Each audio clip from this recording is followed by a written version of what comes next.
साथीहरु हामीले कुनै पनि कम्प्युटर अथवा ल्यापटपमा विन्डोज राख्नको लागि सबभन्दा पहिला पेनड्राइभलाई बुटेबल गर्नुपर्ने हुन्छ। पेनड्राइभलाई बुटेबल गर्नको लागि कुन डिभाइसबाट पेनड्राइभलाई बुटेबल गर्ने हो त्यो डिभाइसमा यसरी पेनड्राइभलाई कनेक्ट गर्नु होला। मैले यसरी ल्यापटपमा कनेक्ट गरे किनकि मैले ल्यापटपबाट पेनड्राइभलाई बुटेबल गर्ने हो, त्यही भएर मैले ल्यापटपमा यसरी पेनड्राइभलाई कनेक्ट गरे। पेनड्राइभलाई कनेक्ट गरिसकेपछि हामीले सुरुमा पेनड्राइभलाई फर्मेट गर्नुपर्ने हुन्छ। फर्मेट गर्नको लागि यसरी कम्प्युटरमा जानु होला। कम्प्युटरमा क्लिक गरिसकेपछि पेनड्राइभको डिस्कलाई चिनेर त्यसमा राइट क्लिक गरेर फर्मेटमा क्लिक गर्नुपर्ने हुन्छ। यसरी पेनड्राइभमा राइट क्लिक गर्नु, राइट क्लिक गरिसकेपछि फर्मेटमा क्लिक गर्नु, फर्मेटमा क्लिक गरिसकेपछि स्टार्टमा क्लिक गर्नु, त्यसपछि ओकेमा क्लिक गरिदिनु। यसरी हाम्रो पेनड्राइभ फर्मेट गर्न सकिन्छ। थोरै समय लाग्नेछ। फर्मेट गर्दाखेरि एकदमै ध्यान दिनु होला। तपाईले आफ्नो कम्प्युटरको डिस्कलाई फर्मेट गर्नुहुन्छ भने फेरि पेनड्राइभ फर्मेट नभएर कम्प्युटरको डिस्कमा भएका जति पनि डकुमेन्ट छन् सबै फर्मेट हुन्छ। त्यही भएर एकदमै ख्याल गर्नु होला। तपाईको पेनड्राइभ कनेक्ट गरिसकेपछि नाम पनि शो गर्छ। त्यो नाम अनुसार तपाईले पेनड्राइभलाई चिनेर मात्रै फर्मेट गर्नु होला। हाम्रो पेनड्राइभ फर्मेट भइसकेको छ।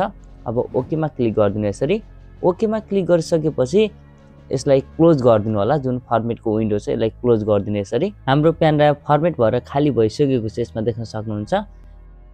पेनड्राइभलाई फर्मेट गरिसकेपछि अब हामीले यसमा विन्डोजलाई लोड गर्न सक्छौं। तपाईले विन्डोज र एउटा सफ्टवेयर पहिला नै डाउनलोड गरिसकेको हुनुपर्ने छ। मैले डिस्क्रिप्सनमा लिंक राखिदिन्छु, त्यहाँबाट तपाईले डाउनलोड गर्नु होला।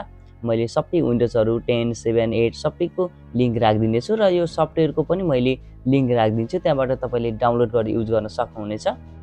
त्यसपछि हामीले डाउनलोड गरेको सफ्टवेयर केसमा छ त्यसमा जानुपर्ने हुन्छ। म सफ्टवेयरमा पुगिसकेको छु।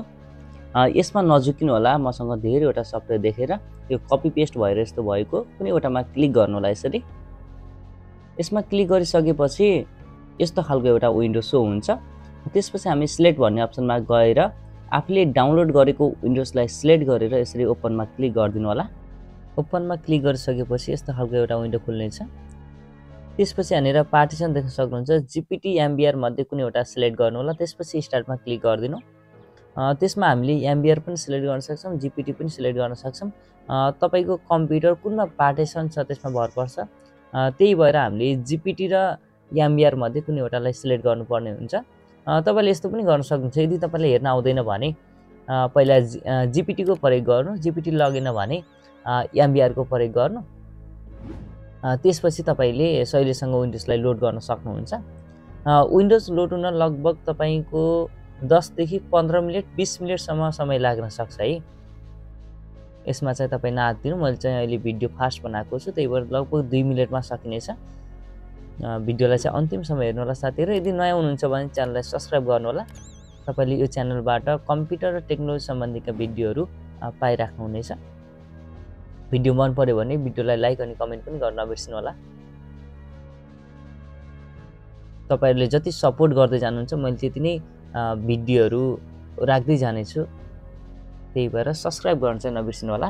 लगभग 500 सब्स्क्राइब पुगिसकेको छ। हामीले छिट्टै नै 1000 सब्स्क्राइब पुगौं। 1000 जना फ्यामिली पुगिसकेपछि मैले कम्प्युटर सम्बन्धीका भिडियोहरु स्टेप बाइ स्टेप पोस्ट गर्दै जानेछु। अब थोरै रहेको छ। हामीले 100% सम्म वेट गर्नुपर्ने हुन्छ।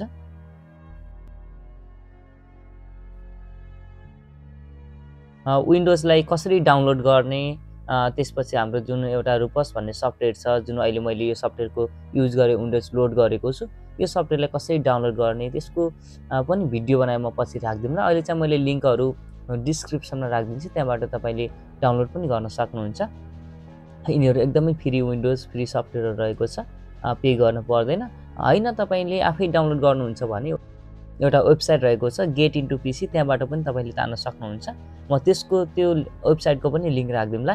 त्यसमा गएर पनि तपाईले आफूले चाहेका विन्डोजहरु भए हैन सफ्टवेयरहरु भए कम्प्युटर सम्बन्धी सबै सफ्टवेयरहरु मज्जाले डाउनलोड गर्न सक्नुहुन्छ त्यहाँबाट। हाम्रो लगभग अब थोरै समय छ, लगभग 100% पुगिसकेको छ।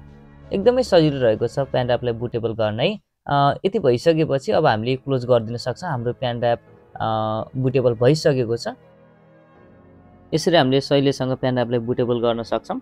यस्तै कम्प्युटर सम्बन्धी भिडियोको लागि च्यानललाई सब्स्क्राइब गर्नु होला। मैले यो भन्दा पछिल्लो भिडियोमा पेन ड्राइभलाई बुटेबल गरिसकेपछि विन्डोजलाई कसरी लोड गर्ने त्यसको बारेमा भिडियो लिएर आउनेछु। च्यानललाई सब्स्क्राइब गरेर राख्नु होला। धन्यवाद।